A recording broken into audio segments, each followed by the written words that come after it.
भारत में नाकाबिले यकीन वाकया पेश आया, जहां कोरोना के बायस इंतकाल करने वाला शख्स, जिसकी आखिरी रसूमात भी अदा कर दी गयी, 2 साल बाद सही सलामत अपने घर वापस आ गया। भारतीय मीडिया रिपोर्ट्स के मुताबिक रियासत मध्य प्रदेश के जिला धार में 35 साल कमलेश के अहले खाना हफ्ते के रोज इस वक्त हैरान हुए जब कमलेश, जिसकी 2 साल कबल कोरोना की वजह से मौत की तस्दीक के बाद आखिरी रसूमात अदा की गयी, वो बिल्कुल ठीक हालत में घर वापस लौट आया।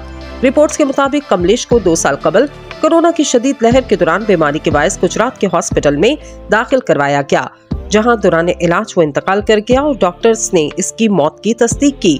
ताहम हॉस्पिटल हुकाम की जानिब से कमलेश की लाश अहले खाना के हवाले की गई, जिसके बाद घर वालों ने इसकी आखिरी रसूमात अदा की।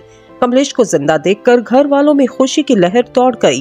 भारतीय मीडिया रिपोर्ट्स के मुताबिक कमलेश के 2 साल बाद घर वापस आने के बाद इसने अब तक कोई मालूमात शेयर नहीं की कि वो इस अरसे के दौरान कहां, किसके पास रहा।